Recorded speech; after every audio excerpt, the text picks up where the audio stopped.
Bishop, good to be with you again. Another school year has opened. It's here. And in this diocese, we continue our movement transition to academies. I think we're just about as many academies now as there are parish schools. How is that process going?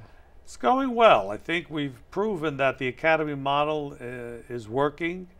We're holding our population and student registration in the academy, whereas the independent schools don't seem to be doing as well, and that's one indication that it's working. Again, it's not an easy transition for some, but we think in the long run that's a superior model. It will involve more people in the administration of the schools, people with expertise, and so that we will have a better network of schools. Mm-hmm. Are you pleased with the, say, the caliber of people who are being attracted to serve on these school boards? Because that's really key to it, isn't it? Yes, it's key, and it's amazing the people who are coming forward to saying that they will help, and they're people of quality, of people who have expertise in various areas, fundraising and business and education, so that's what we need. Yeah.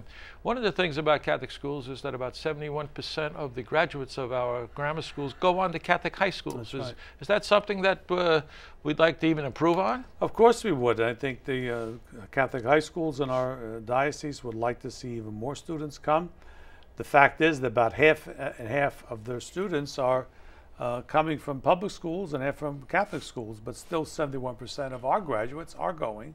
Mm-hmm. So they're attracting others, which is good too. Yeah, of course it's becoming more and more expensive to run these schools, but even the public school system, it's a very costly thing to operate, and we see that there's not enough room for students sometimes. Why is it that the state seems so hesitant to support parochial schools and private schools where we could relieve some of the burden from them? Yeah. It's a political issue. Basically, I think in this state it is the teachers union that is calling the shots. We almost had a tax credit system put in place, but the last few months, and because of the teachers union, the politicians ran away from it. So it is a political issue, and it's not any reasonable thing. Any reasonable person would say, you know, it's costing you less to help schools. And again, they're not even directly subsidizing, it's indirect. We have to raise the money. It would have been matched by the tax credit, and the state by the income tax, the sales tax. So it's a shame, but that's what it is. It's politicized. Is this an effort that's going to continue? Will we be going back to Albany this year? We are going to not stop. We're going to keep trying it, and maybe we'll have some breakthrough. Mm-hmm.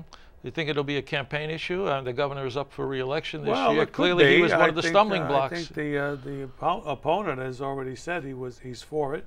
Mm-hmm. So the governor is going to have to say he's against it or he's for it. So then we'll see what happens. Mm-hmm. What do you say to parents? You know, many parents struggle to pay even the elementary school tuition these days. There is help available from the diocese. Well, we give almost $9 million a year out in tuition assistance for those who are economically disadvantaged.